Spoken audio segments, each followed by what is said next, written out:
Bonjour ami graveleur, aujourd'hui je vais te parler de ce que je n'aime pas dans le monde du vélo gravel. C'est un sujet un peu épineux parce que, soyons honnêtes, on adore tous le gravel ici. Mais même le meilleur vélo a ses petits défauts. Je vais te parler de 5 points qui selon moi méritent d'être discutés. Allez, c'est parti.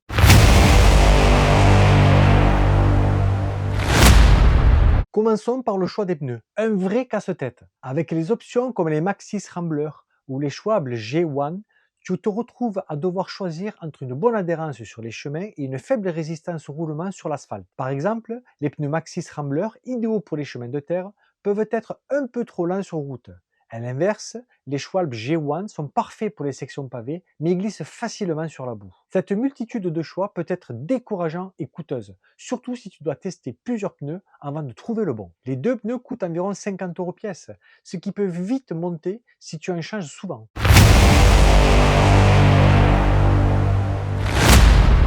Une des grandes critiques qu'on peut faire au vélo de gravel, c'est le manque de développement pour affronter les montées vraiment raides, surtout quand on est chargé. Prenons par exemple le Specialized Diverge Com Carbon, équipé d'un groupe Shimano GRX, avec un pédalier en 48-31 et une cassette 11-34.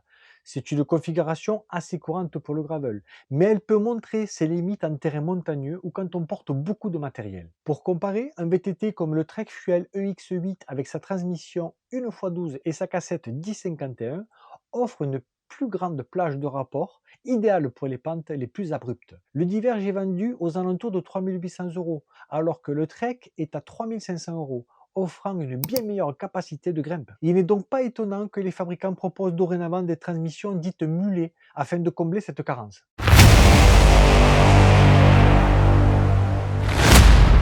Le prix des vélos de gravel est un autre point sensible. Prenons le Cervelo Aspero GRX RX 810, vendu à 4 200 €. C'est un excellent vélo, léger et performant, mais c'est un investissement conséquent. Pour ce prix, tu pourrais t'acheter un bon vélo de route et un VTT d'entrée de gamme. Comparons avec le Cube New Road Race qui coûte environ 2000 € et offre une bonne polyvalence avec une transmission Shimano 105 et des freins à disque hydrauliques. Même si le Cervelo offre une meilleure performance, l'écart de prix est significatif et peut faire hésiter. C'est un facteur important à considérer, surtout pour ceux qui cherchent un vélo polyvalent sans se ruiner.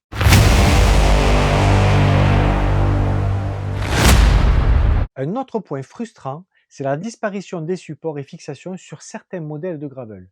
Par exemple, le Canyon Grail CF SLX 8 DI2, qui coûte 4 499 €, est un excellent vélo pour la performance, mais il n'offre pas beaucoup de solutions pour ajouter des porte-bagages ou des garde-boue. Pour ceux qui veulent utiliser leur vélo pour du bikepacking ou même pour des trajets quotidiens, c'est un gros inconvénient. A l'inverse, des modèles comme le Salsa Fargo, qui inclut de nombreux points de fixation pour porte-bagages et autres accessoires, sont mieux adaptés à ces besoins, même si leur design est moins épuré. Le Fargo, avec son cadre en acier, est proposé à 2500 €, un choix plus pratique pour les aventuriers.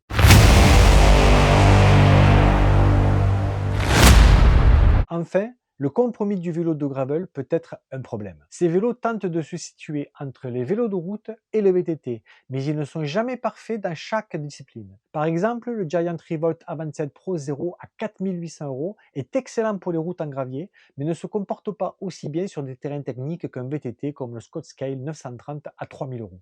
Ce compromis peut être frustrant pour ceux qui cherchent à maximiser leur performance sur un type de terrain spécifique. La polyvalence est un atout, mais elle vient souvent au prix d'une spécialisation qui pourrait être plus adaptée à certains cyclistes.